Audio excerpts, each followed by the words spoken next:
Hi guys, I'm Buck Weezer, putting the do into do-it-yourself, and it's Christmas Day. Look what Santa dropped off. Hey Santa.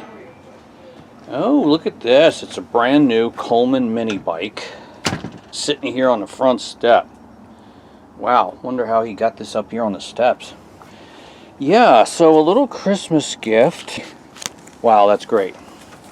Thank you, Santa. So I thought I would do a little startup and review video for anyone else who's interested in these mini bikes. I know Santa picked it up at Tractor Supply on sale, and I think the family and I will have fun with this. So I got to get it off the steps here with the help of a strong family member.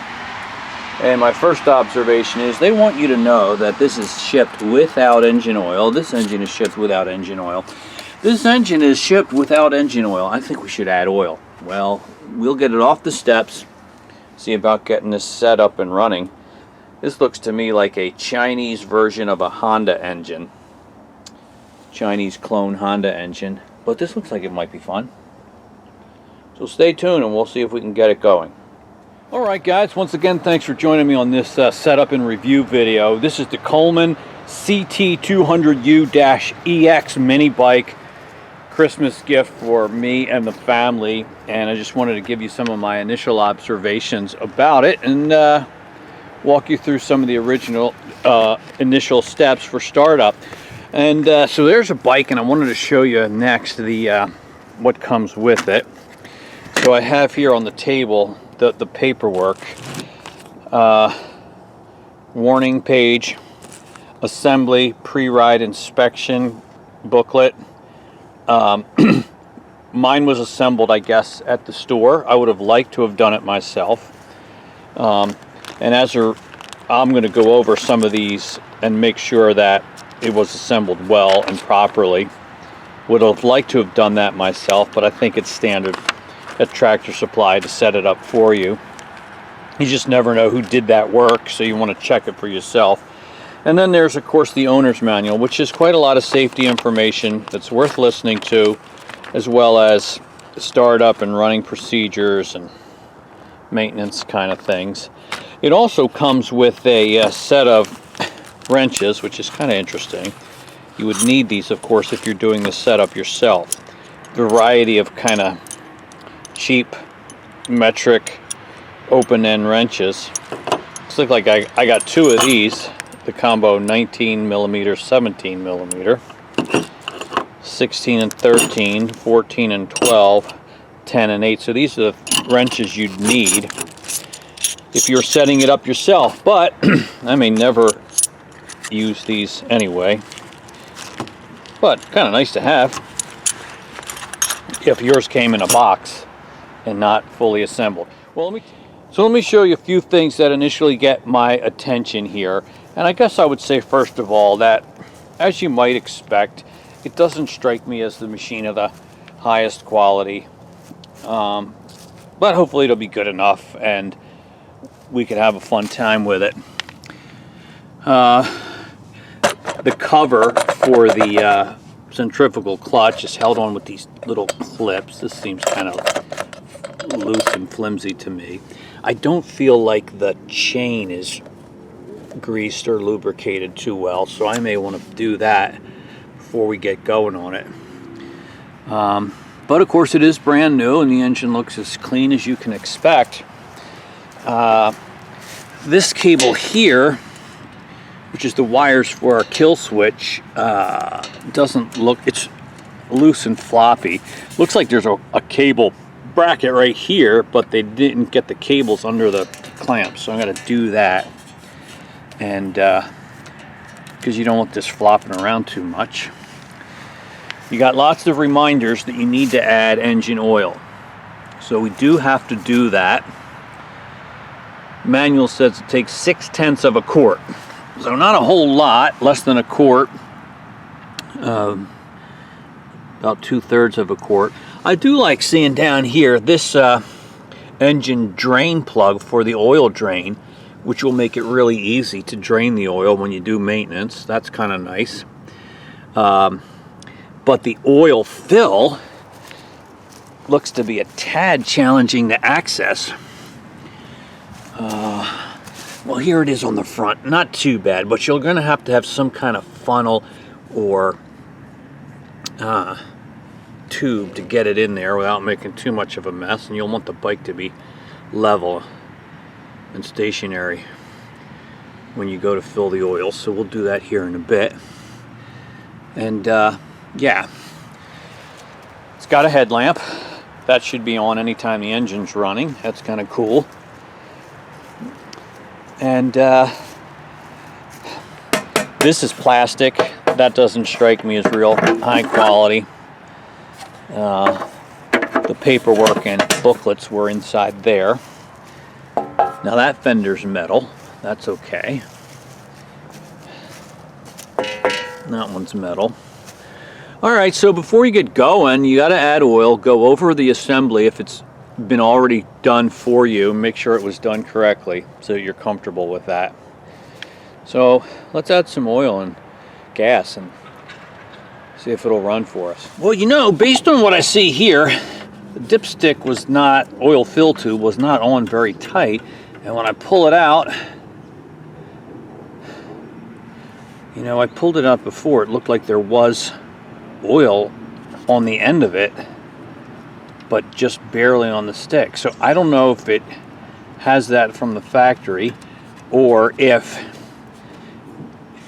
the engine oil was added during the setup at the store. I don't really know, but it's not enough.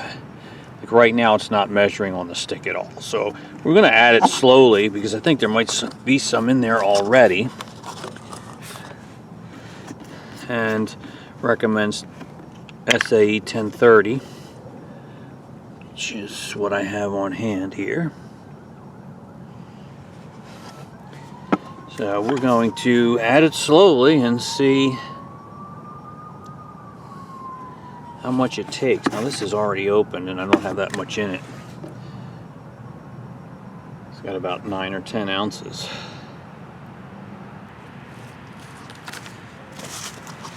So adding oil is a bit of a challenge. It's just a little awkward to get to, though not impossible.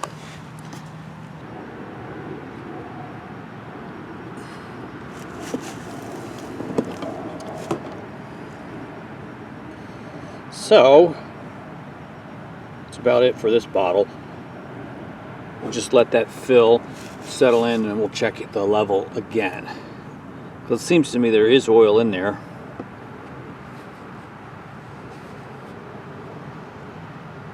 But maybe not quite enough. Okay, we checked the oil. I have a little bit on the end of the dipstick, so I got some in there, but it's not enough. I gotta add more. It's barely at the low. I'd like to get it filled up, so I need to add a few more ounces. Alright guys, I'm ready to add some fuel. I'm going with regular unleaded gasoline. It's fresh, bought it recently. Yes, it has ethanol content. I don't have access to ethanol-free gasoline. That would be a great option if I did. I mean, you can buy the $25 a gallon stuff at Home Depot, but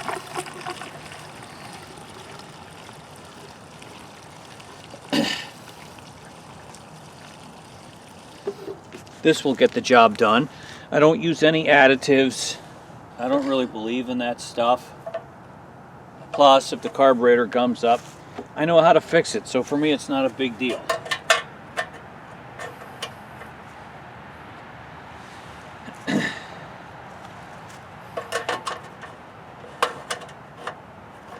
All right, so let's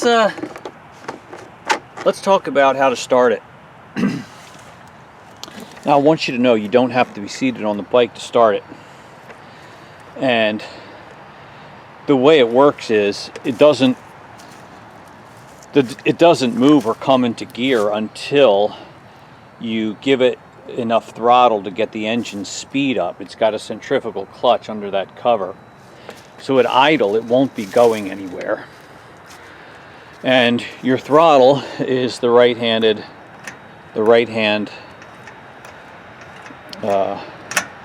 handle grip is your throttle. As you turn it towards you, increases the throttle, and as you let go, it goes off. So it's going to be in low idle by default.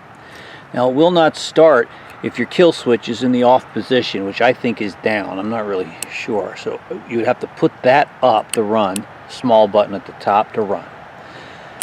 That's how you would turn it off when you're done using it. But if that's in the down position, it won't start no matter what you do. Brake, left handle is your rear wheel brake. It's the only brake you have. There's no front wheel brakes. So you come to a stop by releasing the throttle and squeezing the left hand brake. Alright, so to start up, we need to open the fuel valve. Just down here, off to the left. Right is on, and ours was on. Since the engine's cold, we'll need to choke it to start it, so we choke it by moving this lever to the left. Once the engine starts, we can move it back.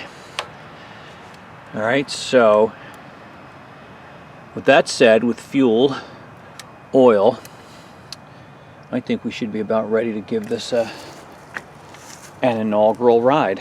Start it up. Alright.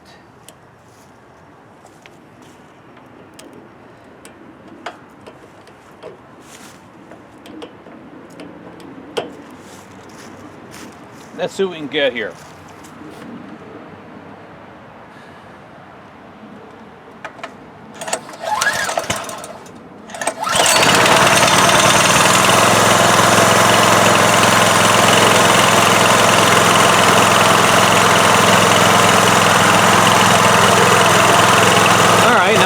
Starts easily enough. Choke is now off.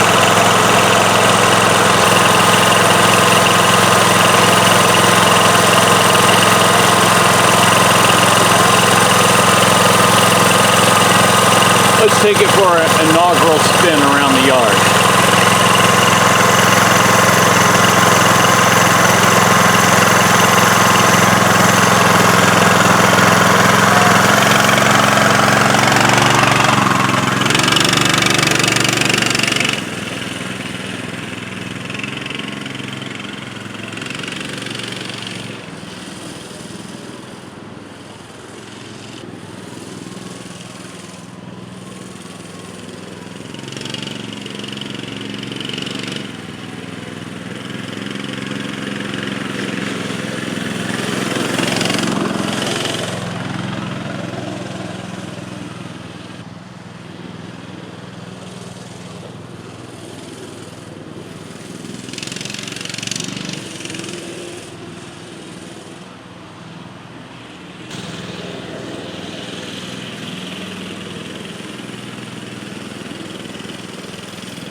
Yeah, that's pretty good.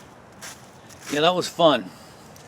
Worked pretty good. I felt like even when you let off the gas, the clutch is still engaged for a little bit until you apply the brake. So it takes a little bit of getting used to, but I had fun. I didn't really max out the speed either, just taking it easy. But it's fun.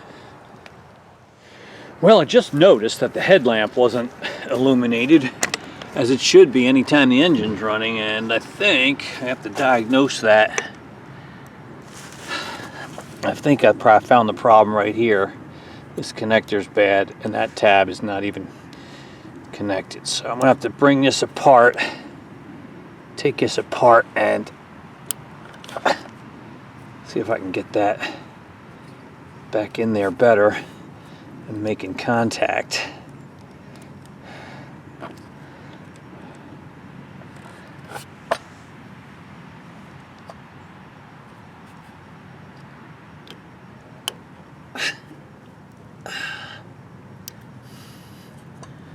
I'm not sure if that's it or not. That might be. Let's find out.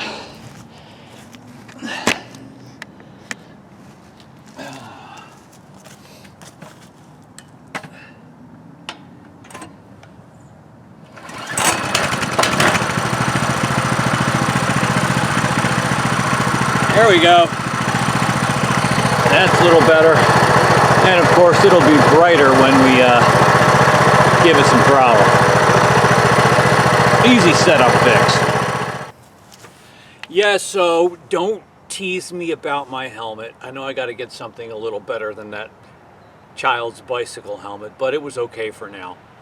I want to thank you for watching this video. I hope it helps you, and just a little Christmas fun. I wish all of you a Merry Christmas, and thanks for watching the video. I'll look forward to seeing you on the next video. Bye-bye.